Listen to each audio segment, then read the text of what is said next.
During the Victorian age, the authors stood out as an important class among the people. The authors wrote about their society and how it treated its people in their different classes.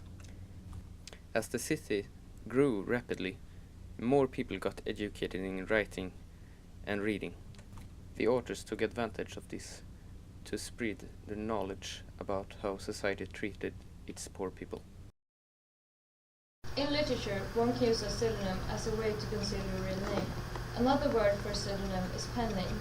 A person with a pen name does not need to be an author. One can use a pseudonym for anything. During the Victorian age, some women used pseudonyms instead of their real name. One of the reasons for this was that other people saw women as incompetent. They tried to avoid being looked on with prejudice.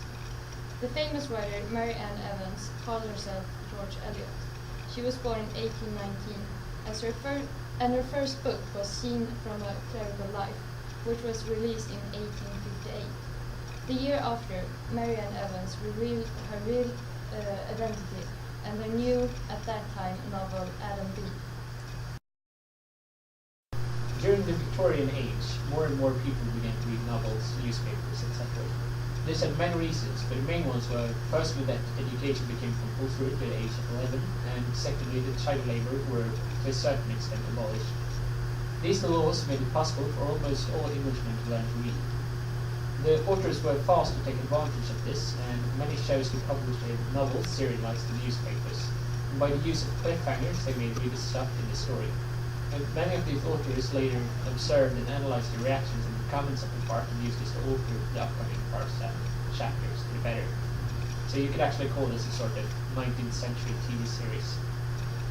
In the preceding Romantic period had poetry been the main genre, but as the Victorian age approached, novels became more popular.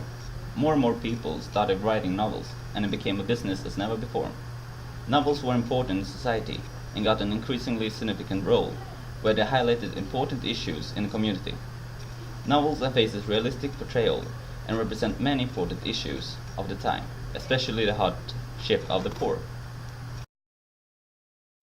One of Britain's considered best novelists of all time lived during this age. He was the first to deal with the problems of urbanization by emphasizing them in his writing. This man was Charles Dickens, and what made him so successful, both before and after his death, was that he could keep his audience's interest in his stories. He did this by serializing his novels in the newspaper, and he was an expert at cliffhangers, which left his readers in frustration to wait for the next chapter. His works even depicted reality with a sense of humor and criticism. This can be seen in his novel Oliver Twist, a novel that resulted in great improvements in working conditions, especially for children. Because of this, the working class often recognized himself in his stories, and that is probably why he is admired by many, both then and even today. The Bronte sisters. Jane Eyre is a romantic but also realistic classic written by Charlotte Bronte under the pseudonym Caraval. The book was published in 1847 during the Victorian age in Britain. The novel illustrates Jane in her struggle towards independence as a woman, also her relationship with Mr. Rochester. Bronte depicts the patriarchal society during the 1800s critically and addresses important issues, in Jane Eyre affecting the status of women, patriarchy, religion, but above all independence, which was quite controversial during the time. Emily Bronte is also one of the sisters and the author of the famous novel Wuthering Heights. Anne was the youngest of the Bronte sisters and was often underestimated, even though her novels were under the same influences as her sisters.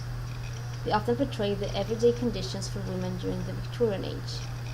As seen in her novel, The Tenant of Woodville Hall, the women during this time did not have equal rights as men. This caused great injustice for women who wanted to be more than just a housewife. In this novel, Anne gives voice to a woman by the name of Mrs. Huntingdon, who escaped a very difficult situation that involved an abusive marriage. This action was seen as illegal, which led Mrs. Huntingdon into concealing her identity. Mark Twain put Mississippi on the literature map with his boyhood stories. The Adventures of Tom Sawyer from 1876 is a novel about the unself-conscious boy Tom Sawyer. After his mother's death, he lives with his aunt, Aunt Polly, at the Mississippi River. Tom is less interested in the duties the adults assign him. Instead, he likes to skip school and spend time playing and annoying his poor Aunt Polly and the other people in town. The second novel is Mark Twain's greatest one, The Adventures of Huckleberry Finn from 1884, which begins with a summary of what happened in the adventures of Tom Sawyer.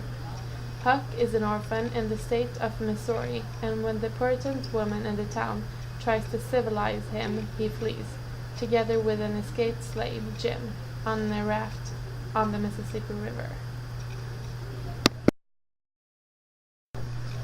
This war was fought from 1861 to 1865.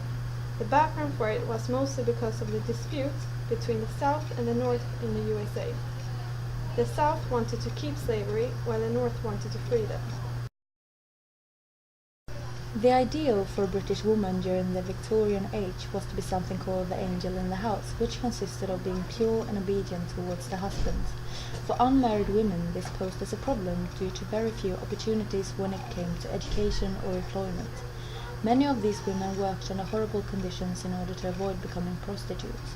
Both Anne and Charlotte Bronte wrote books like The Tenant of Wildfell and Jane Eyre to highlight the problem and to celebrate female integrity and independence. According to BBC's writer Lynn Abrams, who wrote the article Ideals of Womanhood in Victorian Britain, The Ideal Woman, Mrs. Frances Goodby was the wife of Reverend J. Goodby and considered the perfect woman. She represented what the angel in the house ideal stood for, which she did by being virtuous and good and by making the domestic sphere have priority at all times.